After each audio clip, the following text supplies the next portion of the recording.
It is not a great time to be a fan of the Pac-12 or college football on the West Coast as a whole. Colorado leaving the conference to rejoin the Big 12. It's sad to see. For sure, it's sad to see. However, let's not pretend that the Buffalo were this long-time stalwart of the Pac-12. You know, they were in the Big 12, they joined for a little over a decade, and now they're going back. It doesn't really seem all that weird if I'm being honest. The problem is the optics. The optics look absolutely terrible with this move. It's become obvious, painfully obvious, that someone needs to step in and save the Pac-12, and by extension, college football on the West Coast. It would be easy for me to rail out at the greed, the stupidity, and the bad ideas permeating college football and making the sport worse for the fans. Actually, I've been there, I've done that, you can watch it up there. Now is a time for solutions. Here is how you can save the Pac-12, the Mountain West, and college football on the West Coast as a whole. Thank me later.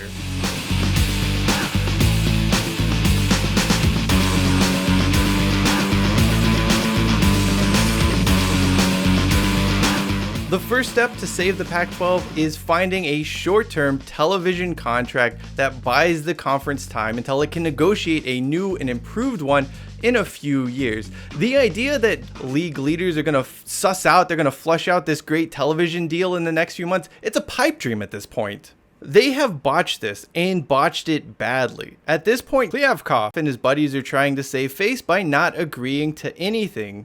Saving face is stupid. Take your medicine, find a bridge contract, get on TV, and recalibrate so in a few years you aren't in this position again. The second step is to convince Pac-12 presidents that this idea of the conference being a collection of prestigious universities is dead, and it has been dead for a while now. Beggars can't be choosers, and it is time for those presidents to lower the bar on who can join the party, and quite frankly, why we should trust their decision making on keeping that bar raised when they hired Larry Scott is just a mystery to me. Step 3 is expansion, obviously. At this point though, adding one school or adding 3 schools, it's not enough. The Pac-12 needs to get itself up to 14 teams, and really, it should be doing so as fast as possible. With 5 additions required, let's start with one of the easier decisions the conference has to make: SMU, Southern Methodist University. Even with its religious affiliation, bringing in SMU in the Dallas market, it just makes sense. San Diego State is another no-brainer here, although they now have some issues with the Mountain West to iron out in the next few years. How George Kliavkoff didn't get this over the line already is absolutely ridiculous and shows just how incompetent his leadership is at the moment. Anyway, this still leaves the Pac-12 with 3 spots to fill, and their best and probably only options can be found in the Mountain West. Taking both UNLV and the University of Nevada, Reno are solid if not unspectacular choices. Both programs have struggled in recent times, but they have had periods of success throughout their history. Adding one without the other doesn't make a ton of sense either, as it will just lead to in-state wrangling. The other option, of course, is swapping out Nevada for Fresno State, but it doesn't really seem worth the hassles involved. For starters, the Bulldogs probably aren't that much of an upgrade on Nevada itself, and is it really worth just pissing people off in the Silver State by breaking up the battle for the Fremont Cannon? I don't think so. As for the final spot, I hate to say it. I hate that the Pac-12 has become so desperate and so ruined by incompetent leadership that it's going to make me say it. I just freaking hate it all. But yeah, Boise State. They are good enough at a number of sports to make a difference, at least in the eyes of the TV networks. I hate it. I hate the fact that the idea that Boise State would get into the Pac-12, the fact that Boise State basically forced the Idaho government to not allow Idaho to be in the Pac-8 when it was forming back in the...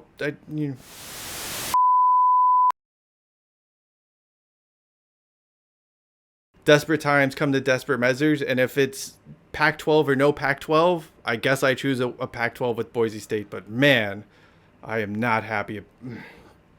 There it is. There's your 14-team Pac-12 that is just as good, if not better, than the new Big 12.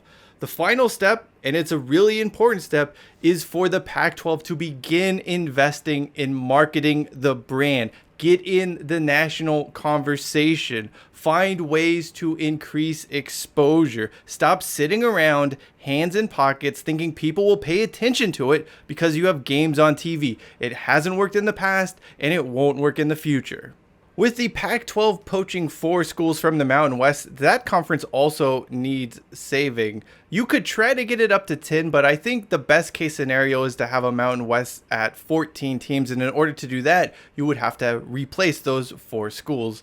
That starts with New Mexico State and UTEP, 2 programs that are a great fit from a geographical standpoint. They aren't the biggest winners in the world, but really the pickings are slim when it comes for the Mountain West to replace the 4 schools that leave for the Pac-12, hypothetically speaking here. As for the other 2 sides, here's where things get a little interesting. If the Mountain West wanted to increase its presence in Texas and add FBS-ready programs, it could explore Sam Houston State and also kick the tires on UTSA, Rice, and North Texas from the American. Sounding out Louisiana Tech and Tulsa would also be interesting, as it would reunite those schools with some of their old WAC rivals from the 2000s and early 2010s.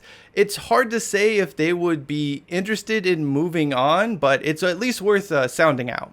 Should keeping a smaller geographical footprint be a priority, bringing up FCS schools like Utah Tech and Southern Utah, 2 programs already gearing up for an FBS transition, is an alternative. Both are just seemingly waiting for an invite from a conference to make the move, so the Mountain West could just make that happen and replenish its stocks up to 12 schools. Obviously, the strength of the Mountain West is going to go down no matter what you do. If you only add 2 teams, if you add 4 teams, it's not going to be the same conference, but you got to do something to survive, and the options available just aren't that great. It should also be noted, I don't think TV networks would care all that much about the downgrade. I mean, there would be some concern, but it wouldn't overall be a huge deal. TV networks care more about the time slot and the programming than the actual schools playing. They like having those really late night, 8 p.m. Pacific kickoffs because it just gives them more programming to fill their time slots. What's the alternative? Or what does the alternate reality of West Coast college football look like? Well, I think it starts with the Arizona schools in Utah heading to the Big 12, while Oregon and Washington would probably do everything in their power to join the Big 10. That leaves Stanford and Cal sort of on their own. I think the most likely scenario for them in this hypothetical would be trying their luck at independence. They could maybe join the Mountain West, but honestly, they probably would just think that's beneath them.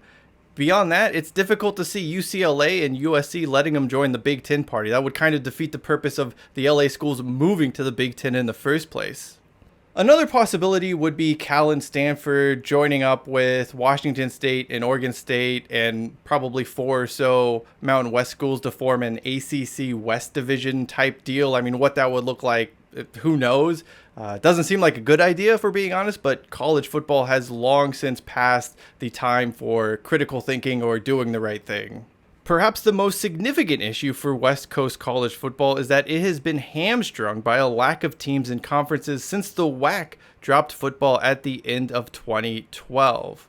Simply put, there aren't enough FBS games in the West each week. Opportunities are missed across the board because the Big Sky and the Dakota schools are more than happy being a big fish in a little pond that really no one cares about outside the little bubbles they exist in. They are more than happy with meaningless titles and a random college game day appearance every few years that they don't want to make the jump up, and it hurts college football on the West Coast as a whole. What's the point of that existence, by the way? Let me tell you the answer to that because I've actually experienced it. When Idaho was in FBS, we were at least part of the conversation. We were in the pool. It gave us a seat at the table, even if it was a seat at the kids' table. Over the past 5 seasons, Vandal football has become nothing more than an afterthought. And when we do get mentioned, it is as that school dumb enough to drop down. I would gladly trade 10 years of losing and a one-off Idaho Potato Bowl appearance than a decade of straight FCS playoff appearances. Let's not get sidetracked on that though. Ultimately, now is the time for college football across the West Coast to be proactive. It is time for action. Between bumbling Larry Scott being given free rein to ruin the sport here for years and George Kliavkoff's inability to seemingly do anything apart from blithering positive platitudes that don't equate to any action, too much time has been wasted. And it's not just constrained to the Pac-12. It's had a knock-on effect. It's affected the entire sport on the West Coast. I already know what some of you SEC and Big Ten types are saying. You're just thumbing your nose at this, going like, oh, well, we don't need the Pac-12. Like, it's not important. But if there's one thing we have learned over the years, it's that college football is cyclical. What's on top today won't be on top 10 years from now. I mean, people thought Clemson was this unstoppable dynasty, and now, not so much. That means it doesn't matter what school you root for or what conference your team plays in. Having a robust college football presence on the West Coast turns out to be good for everyone. Snuffing that out so a bunch of nameless, faceless paper pushers at TV networks and athletic departments can make even more millions than the millions they're already making is just dumb.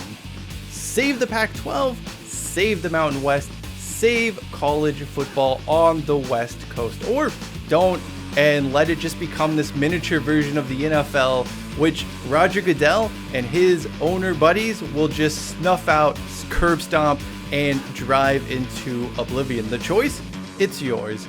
That does it for me. I am Cheyenne Hollis. This is the Touchback. Hashtag save the Pac-12. Hashtag take it out to the 25.